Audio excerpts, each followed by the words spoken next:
Es-tu fatigué que tes conversations semblent vides, que les mots glissent sans laisser aucune véritable empreinte? La vérité est que la plupart des interactions que nous avons au quotidien sont superficielles, une routine sans âme qui ne touche même pas ce que nous sommes vraiment. Nous vivons dans un monde où les gens communiquent sans vraiment se connecter, où les mots sont gaspillés et les relations s'usent sans laisser de traces. Mais, et si je te disais que chacune de ces interactions a le potentiel d'être quelque chose de plus? Et si tu pouvais transformer même la conversation la plus commune en un moment significatif, profond, et qui laisse une marque sur l'autre personne? Cette vidéo révèle 7 stratégies puissantes, basées sur des principes psychologiques, qui changeront la façon dont tu communiques.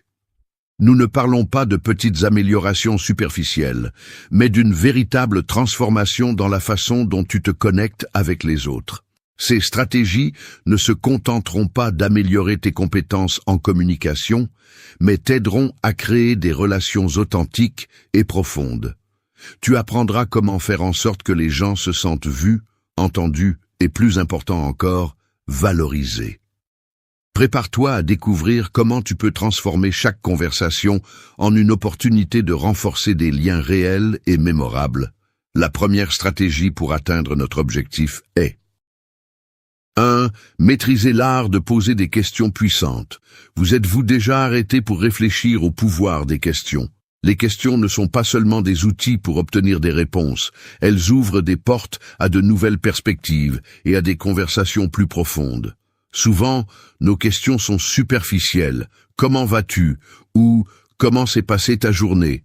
Mais, et si nous pouvions poser des questions qui invitent vraiment à la réflexion et nous permettent de nous connecter de manière plus authentique? Les questions puissantes ne cherchent pas seulement à obtenir des informations, elles invitent à la réflexion, génèrent de la connexion et permettent une compréhension plus profonde. Ces questions permettent aux gens de partager ce qu'ils pensent et ressentent vraiment, créant des interactions plus authentiques. Si vous réussissez à poser des questions qui invitent à la réflexion, vous améliorerez la qualité de vos conversations et renforcerez vos relations. Mais pourquoi les questions ont-elles un tel pouvoir? Comprendre la psychologie derrière les questions puissantes est essentiel pour exploiter leur potentiel. La psychologie derrière les questions puissantes. Les questions puissantes fonctionnent parce qu'elles nous font réfléchir au-delà des réponses automatiques. Selon la théorie psychologique de l'autoréflexion, lorsque nous sommes confrontés à une question profonde, nous commençons à examiner nos émotions et nos croyances de manière plus critique. Cela génère une compréhension plus claire de ce que nous ressentons. Par exemple, au lieu de demander « Comment te sens-tu ?», nous pourrions demander « Qu'est-ce qui te préoccupe ces derniers temps ?» Cette variation change la réponse et invite à une conversation plus significative. Les questions puissantes permettent d'explorer les pensées et les émotions de manière plus honnête. L'impact des questions puissantes sur les relations. Les relations se renforcent lorsque les gens se sentent écoutés et compris. Les questions puissantes sont clés dans ce processus car elles démontrent un intérêt authentique pour ce que l'autre personne vit ou ressent. En posant des questions qui invitent à la réflexion, nous montrons que nous nous soucions vraiment de l'autre personne, ce qui renforce la connexion. Selon la psychologie sociale, lorsque les gens se sentent profondément écoutés, la confiance et la connexion émotionnelle augmentent. Les relations ne se construisent pas seulement avec des réponses rapides. Des conversations plus profondes sont nécessaires. Les questions puissantes créent un espace où les gens se sentent à l'aise pour partager ce qu'ils pensent et ressentent vraiment. Cela génère une communication authentique et connecte émotionnellement les individus. Comment formuler des questions puissantes? Pour formuler des questions puissantes, il est important de poser des questions ouvertes. Demander « Qu'est-ce qui te préoccupe en ce moment ?» est beaucoup plus efficace que « Tu vas bien ?» Les questions ouvertes permettent à la personne d'explorer ses pensées et ses émotions avec plus de liberté. Il est également essentiel que votre curiosité soit authentique. La psychologie nous enseigne que lorsque nous sommes vraiment intéressés par ce que quelqu'un a à dire, la conversation devient plus riche et significative. Les questions puissantes doivent être posées au bon moment. Il ne s'agit pas seulement de poser des questions pour poser des questions, mais de le faire lorsque l'autre personne est prête à partager quelque chose d'important. Poser des questions au bon moment assure une conversation plus profonde. Écoutez activement pour que les questions aient un impact. Poser des questions puissantes ne suffit pas. Il est également essentiel d'écouter activement les réponses. La psychologie de l'écoute active nous enseigne que lorsque nous écoutons attentivement, nous montrons à l'autre personne que nous valorisons ce qu'elle dit. Cet acte d'écoute renforce la relation et assure que la conversation se déroule de manière fluide et authentique. Si vous posez des questions puissantes, mais que vous ne prêtez pas attention aux réponses, l'impact de la question est perdu. La curiosité authentique comme moteur des questions puissantes. La curiosité authentique est la clé pour poser des questions puissantes. La psychologie cognitive nous dit que la curiosité active notre esprit et nous pousse à explorer au-delà de la surface. Il ne s'agit pas seulement d'obtenir des réponses, mais de mieux comprendre l'autre personne. En posant des questions avec un intérêt authentique, nous enrichissons non seulement la conversation, mais nous ouvrons également la porte à une plus grande connexion émotionnelle. En conclusion, maîtriser l'art de poser des questions puissantes ne fait pas seulement améliorer la qualité de nos conversations, mais transforme également nos relations. Les questions puissantes sont des outils qui nous permettent de mieux connaître les autres, de générer une connexion plus profonde et de favoriser une communication authentique. En apprenant à poser des questions qui invitent à la réflexion, nous améliorerons nos interactions et renforcerons nos relations, créant des connexions authentiques et durables. 2. Utilisez la validation émotionnelle. Vous êtes-vous déjà senti comme si vos émotions n'étaient pas comprises ou valides? Cette sensation de parler, mais que personne ne comprend vraiment ce que vous ressentez. C'est frustrant, n'est-ce pas? Parfois, lorsque les gens ouvrent leur cœur, ils ont simplement besoin d'être écoutés et acceptés tels qu'ils sont. Ils ne cherchent pas toujours des solutions, mais une validation émotionnelle qui leur dit que leurs sentiments sont légitimes. Et c'est là que l'importance d'utiliser la validation émotionnelle entre en jeu. La validation émotionnelle ne signifie pas nécessairement être d'accord avec l'autre personne, mais reconnaître et accepter ses sentiments comme valides. Nous éprouvons tous des émotions, positives comme négatives, mais nous ne savons pas toujours comment exprimer ce que nous ressentons réellement. La validation émotionnelle agit comme un pont qui aide l'autre personne à se sentir comprise, soutenue et respectée, ce qui renforce la connexion entre vous. Lorsque nous validons les émotions des autres, nous disons « ce que tu ressens est important, ce que tu vis est réel, et je t'écoute ». Pourquoi la validation émotionnelle est-elle si puissante? Lorsque nous validons les émotions de quelqu'un, nous activons en lui un sentiment de sécurité et de confiance. Selon des études psychologiques, la validation émotionnelle aide à réduire l'angoisse et améliore la régulation émotionnelle. Il ne s'agit pas de résoudre le problème immédiatement, mais de donner de l'espace pour que l'autre personne puisse s'exprimer et se sentir acceptée sans jugement. Cette validation a un impact significatif sur la relation car elle favorise l'empathie, la compréhension et une plus grande ouverture dans la communication. En validant les émotions des autres, nous leur permettons de sentir que leur expérience est entendue et comprise, ce qui leur donne l'espace nécessaire pour traiter leurs sentiments. Lorsque les gens sentent que leurs émotions ne sont pas ignorées, ils se sentent plus libres de partager et de se connecter de manière plus profonde. Comment utiliser la validation émotionnelle dans les conversations?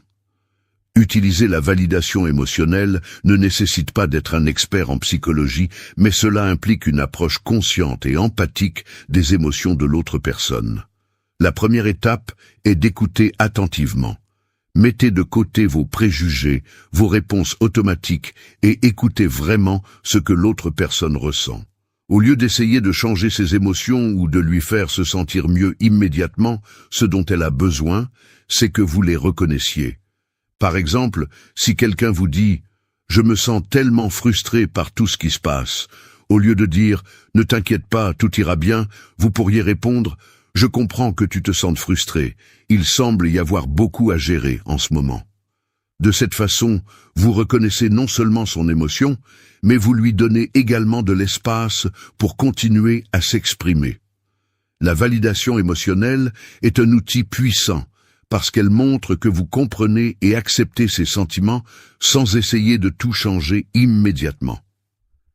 Les avantages de la validation émotionnelle. Valider les émotions des autres renforce la relation, crée un espace de confiance et favorise une communication plus ouverte. De plus, lorsque les gens se sentent émotionnellement validés, leur bien-être général s'améliore.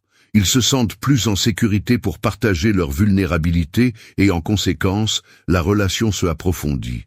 Cela ne s'applique pas seulement aux relations personnelles, mais aussi dans le domaine professionnel, où valider les émotions d'un collègue ou d'un client peut construire une base de respect mutuel. La validation émotionnelle est également utile lorsque quelqu'un traverse une période difficile. Au lieu d'offrir des solutions ou de minimiser ses émotions, la validation émotionnelle permet à la personne de se sentir soutenue sans pressions externes. Cette technique peut être cruciale pour prévenir les malentendus et augmenter l'empathie dans toute conversation. En conclusion, la validation émotionnelle n'est pas seulement un outil de communication. C'est un acte d'empathie qui crée une connexion authentique entre les personnes. En reconnaissant et en acceptant les émotions des autres, nous leur permettons de se sentir écoutés et compris, ce qui renforce la confiance et favorise des relations plus profondes.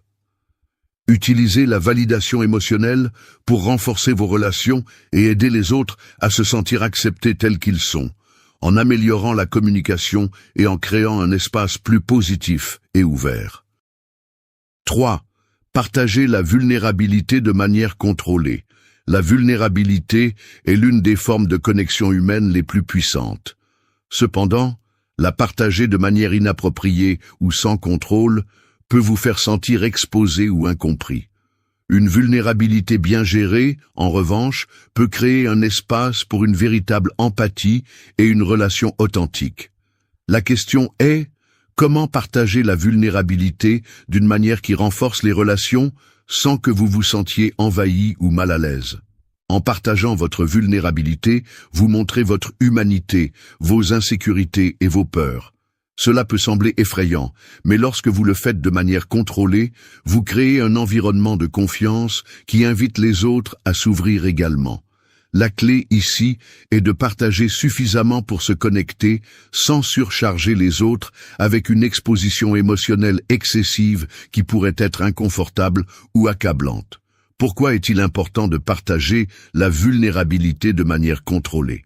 La vulnérabilité contrôlée est cruciale, car elle permet aux gens de se connecter sans se sentir envahis ou mal à l'aise. Lorsque vous partagez trop brusquement, vous pouvez créer une déconnexion, car l'autre personne peut se sentir obligée de répondre d'une manière qu'elle n'est pas prête à le faire. Cependant, partager de petites doses de vulnérabilité crée un espace sûr dans lequel les deux parties peuvent apprendre à se faire confiance et à mieux se comprendre. En psychologie, il a été démontré que la vulnérabilité partagée renforce les relations en générant de l'empathie et en humanisant l'interaction. Lorsque quelqu'un voit que vous êtes aussi humain, que vous avez aussi des peurs ou des insécurités, il se sent plus à l'aise pour s'ouvrir et partager ses propres sentiments. Cette réciprocité génère une connexion plus profonde et authentique. Comment partager la vulnérabilité de manière contrôlée? La première étape est de savoir quand est le bon moment pour partager.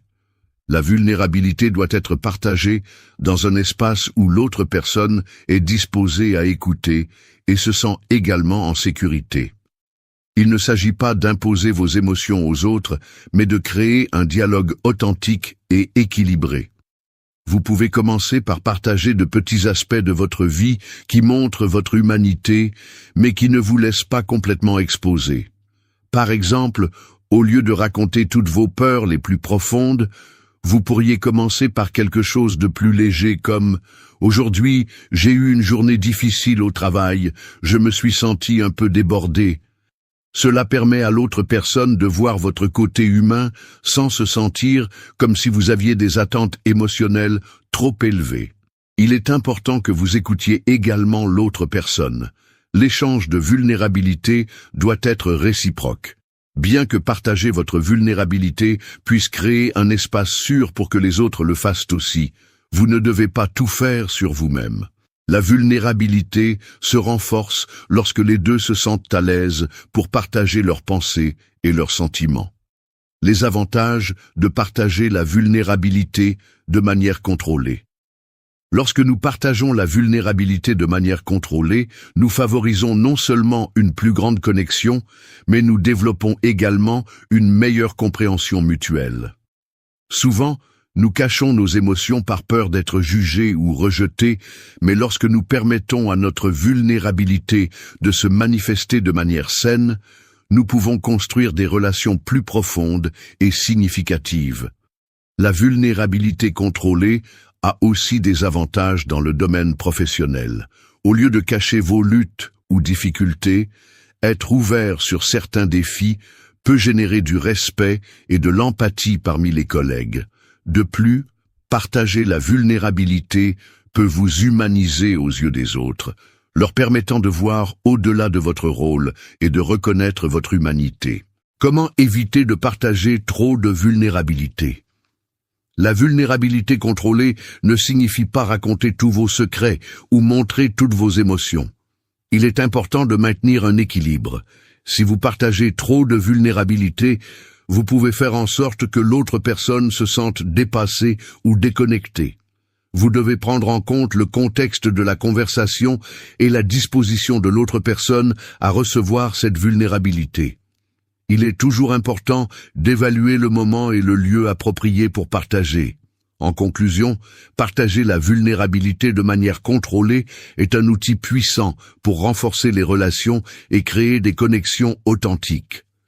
Une vulnérabilité bien gérée permet aux gens de se connecter à un niveau plus profond, favorisant l'empathie et la compréhension. En le faisant de manière équilibrée, vous permettez aux autres de voir votre humanité sans vous sentir excessivement exposé. Partagez seulement ce qui est nécessaire et choisissez le bon moment pour que vous et l'autre personne vous sentiez à l'aise et respectés. La vulnérabilité, lorsqu'elle est gérée de manière contrôlée, peut être la clé pour établir des relations authentiques et durables. I4. Créer des espaces de silence confortables. Dans de nombreuses conversations, le silence peut sembler inconfortable. Les longues pauses ou le manque de mots ont tendance à générer du nervosisme, et nous cherchons souvent à les combler rapidement par davantage de commentaires ou de questions. Cependant, un silence bien géré peut être un outil puissant. Loin d'être inconfortable, le silence peut favoriser la connexion et la réflexion. La clé est de savoir quand laisser le silence occuper l'espace, sans qu'il devienne une barrière, mais une opportunité pour approfondir la communication. Le silence ne signifie pas l'absence de communication. Souvent, il est nécessaire pour que les gens puissent réfléchir, traiter leurs pensées et trouver les mots appropriés. Au lieu de nous précipiter pour combler le vide avec des mots, apprendre à créer des espaces de silence confortables peut renforcer la relation et permettre une compréhension plus profonde. Pourquoi les silences sont-ils importants ?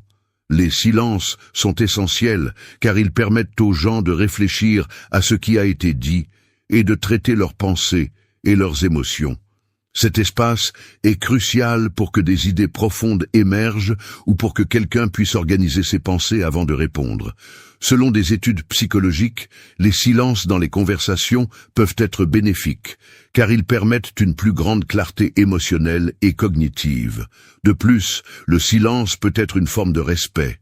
En permettant à quelqu'un de prendre son temps pour répondre ou réfléchir, nous lui montrons que nous valorisons ce qu'il a à dire. Si nous forçons l'autre personne à parler rapidement ou si nous l'interrompons, nous risquons qu'elle ne puisse pas traiter complètement ce qu'elle ressent ou pense. Les silences confortables créent un environnement de confiance, où les gens se sentent en sécurité pour exprimer ce qu'ils pensent vraiment. Comment créer des espaces de silence confortables ? Pour que le silence soit confortable, il faut accepter que les pauses sont une partie naturelle de toute conversation. Le secret réside dans la façon dont nous gérons ces moments. Si le silence devient une pression, il est probable que l'autre personne se sente mal à l'aise. Au lieu d'essayer de remplir l'espace immédiatement, acceptez-le comme une opportunité de réflexion et d'écoute. Par exemple, si quelqu'un partage quelque chose de personnel ou d'émotionnellement important, donnez-lui le temps de le traiter. Ne précipitez pas la conversation et n'essayez pas de réduire l'inconfort du silence avec des mots inutiles. Vous pouvez montrer que vous êtes présent et à l'écoute simplement par un contact visuel et un signe de tête. Ce geste peut faire en sorte que l'autre personne se sente accompagnée sans avoir besoin de remplir l'espace avec des mots. Créer ces moments de silence respectueux peut renforcer la relation et la rendre plus authentique. Le silence peut également être utilisé pour inviter à une réflexion plus profonde. Si vous posez une question importante, laissez à la personne le temps de réfléchir et de donner une réponse réfléchie. Cela lui donne l'espace nécessaire pour se connecter à ses émotions et ses pensées avant de répondre, ce qui peut aboutir à des réponses plus authentiques et profondes. Les avantages des silences confortables. Les silences confortables ne facilitent pas seulement une conversation plus profonde, mais ils profitent également au bien-être émotionnel des personnes impliquées. En permettant au silence de prendre sa place, les gens se sentent plus écoutés et compris. Lorsqu'une personne prend un moment pour traiter ce qui a été dit, elle se sent respectée et validée. De plus, dans des situations émotionnellement intenses, le silence permet aux gens de se calmer avant de poursuivre la conversation. Cela réduit les réponses impulsives et aide à maintenir un ton de conversation plus réfléchi. Les silences offrent également l'opportunité de partager des pensées ou des sentiments qui auraient pu être réprimés si la conversation avait été précipitée. Comment éviter que le silence ne devienne inconfortable? Bien que les silences puissent être très utiles, ils ne sont pas toujours bien accueillis s'ils ne sont pas gérés correctement. Si le silence dure trop longtemps ou semble forcé, il peut générer de l'inconfort. Il est important de faire attention aux signaux non-verbaux de l'autre personne. Si vous remarquez que quelqu'un semble mal à l'aise ou ne sait pas comment continuer, il est utile de poser une question douce ou de fournir un soutien émotionnel pour adoucir le silence. La clé est que le silence ne devienne pas une barrière, mais un pont vers une communication plus profonde. En conclusion, créer des espaces de silence confortables est une compétence qui peut transformer vos conversations. En permettant au silence d'avoir son espace naturel, vous ne renforcez pas seulement la connexion émotionnelle, mais vous favorisez également une meilleure compréhension. Les moments de pause, loin d'être une barrière, peuvent devenir des opportunités pour la réflexion, l'empathie et l'ouverture. Apprendre à être à l'aise avec le silence et à l'utiliser de manière contrôlée peut améliorer significativement la qualité de vos interactions, permettant à vous et à l'autre personne de vous sentir plus connectés et compris. 5. Pratiquez l'écoute active avec le langage corporel. L'écoute active est l'une des compétences les plus puissantes que nous pouvons développer dans nos relations interpersonnelles. Cependant, nous pensons souvent à elle seulement en termes d'écoute de mots, mais la réalité est que l'écoute active va au-delà de ce que nous entendons. Elle comprend comment nous montrons que nous prêtons attention à l'autre personne. Le langage corporel joue un rôle fondamental dans ce processus, car c'est une façon puissante de communiquer notre volonté, d'écouter et notre empathie. Lorsque vous pratiquez l'écoute active avec le langage corporel, vous démontrez de manière non verbale que vous êtes vraiment présent dans la conversation. Parfois, les mots ne suffisent pas pour transmettre la profondeur de votre attention. Un simple geste, un regard ou la posture de votre corps peut envoyer un message beaucoup plus fort que n'importe quel mot. Le langage corporel approprié non seulement renforce ce que vous dites, mais assure également que l'autre personne se sent vraiment écoutée et comprise. Pourquoi le langage corporel est-il essentiel pour l'écoute active? Le langage corporel est une partie intégrante de la communication, et on estime que plus de 50% de notre communication est exprimée de manière non verbale. Cela signifie que, même si nous parlons ou écoutons activement, Nos gestes, expressions faciales, contact visuel et posture influencent énormément la qualité de l'interaction. Lorsque notre posture et notre langage corporel reflètent une attitude ouverte et réceptive, les gens se sentent plus à l'aise, confiants et disposés à partager plus profondément. L'écoute active n'est pas seulement un acte d'écoute, mais de montrer constamment que nous sommes engagés dans la conversation. Les signaux non-verbaux de soutien, comme hocher la tête, maintenir le contact visuel ou se pencher légèrement vers l'autre personne, sont des moyens puissants de communiquer que nous sommes vraiment concentrés sur ce qui est dit. En utilisant ces signaux efficacement, nous améliorons la connexion et favorisons un environnement où l'autre personne se sent valorisée et comprise. Comment pratiquer l'écoute active avec le langage corporel? 1. Maintenez le contact visuel. Le contact visuel est l'une des façons les plus efficaces de montrer que vous écoutez activement. Il ne s'agit pas de regarder fixement de manière intimidante, mais d'établir un contact visuel qui démontre votre intérêt et votre attention. Le contact visuel aide à transmettre le respect et à garder l'autre personne centrée sur la conversation, la faisant se sentir écoutée. 2. Hocher la tête. Le simple geste de hocher la tête pendant que l'autre personne parle peut faire une grande différence. C'est un signal clair que vous prêtez attention et comprenez ce qui est dit. En le faisant, vous renforcez ce que l'autre personne dit et créez un environnement plus collaboratif et empathique. 3. Adoptez une posture ouverte. La posture de votre corps peut en dire beaucoup sur votre niveau d'engagement dans la conversation. Si vous croisez les bras ou vous reculez, il est possible que l'autre personne perçoive que vous n'êtes pas intéressé. En revanche, une posture ouverte, comme se pencher légèrement en avant, montre que vous êtes engagé et disposé à écouter. Évitez de vous distraire avec d'autres mouvements ou en regardant autour de vous, car cela peut envoyer des signaux contradictoires. 4. Utilisez des expressions faciales appropriées. Les expressions faciales sont également une partie fondamentale de l'écoute active.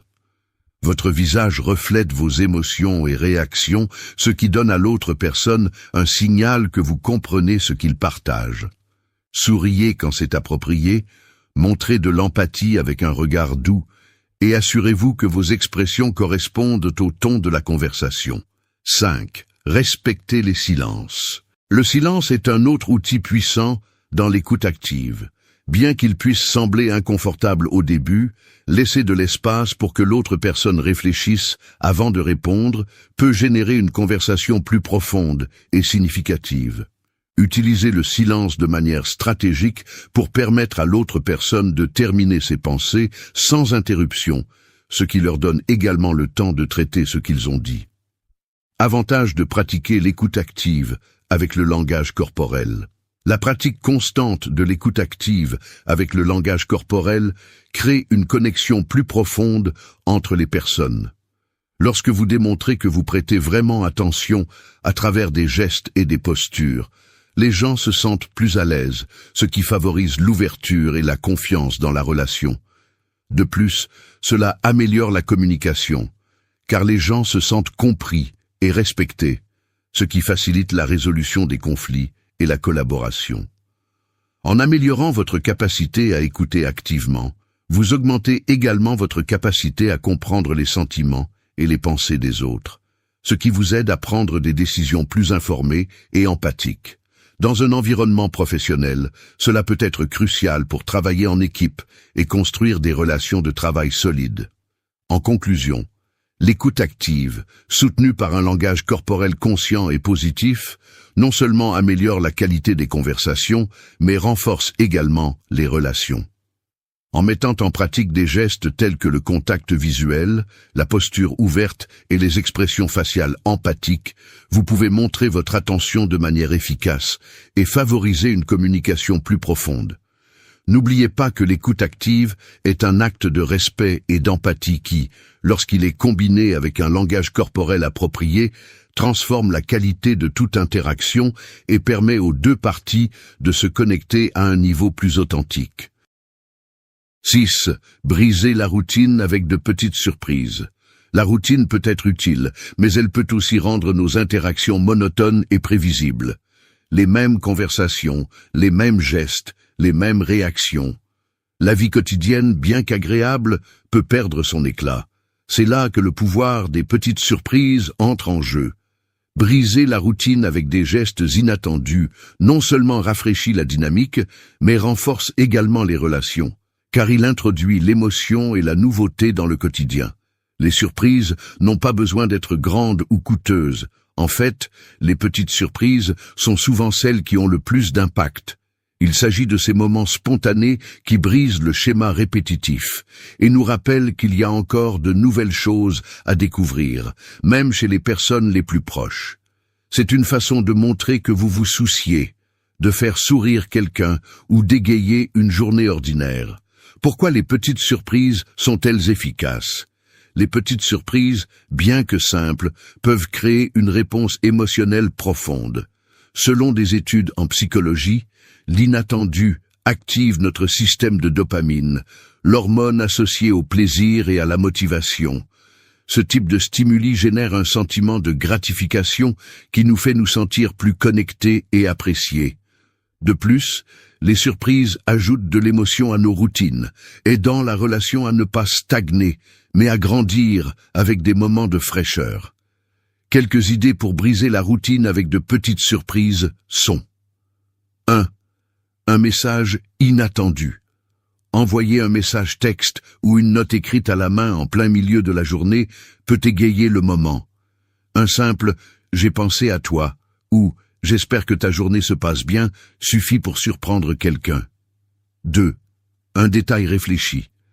Acheter sa boisson préférée sans préavis ou laisser une petite surprise sur son bureau ou dans son sac est un moyen simple de briser la routine. 3. Un changement de plan. Inviter quelqu'un à faire quelque chose de spontané ou de différent, comme une promenade au lieu de la réunion habituelle, peut complètement changer le ton de l'interaction.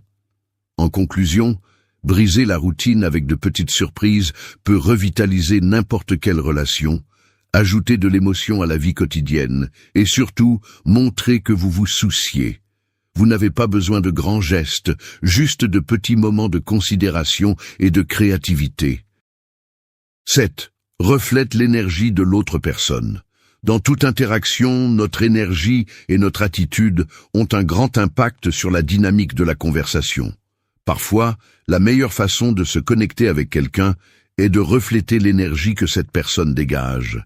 Lorsque nous nous accordons à l'énergie des autres, nous créons un environnement d'empathie et de compréhension mutuelle, ce qui facilite une communication plus authentique et efficace. Pourquoi est-il important de refléter l'énergie de l'autre personne ?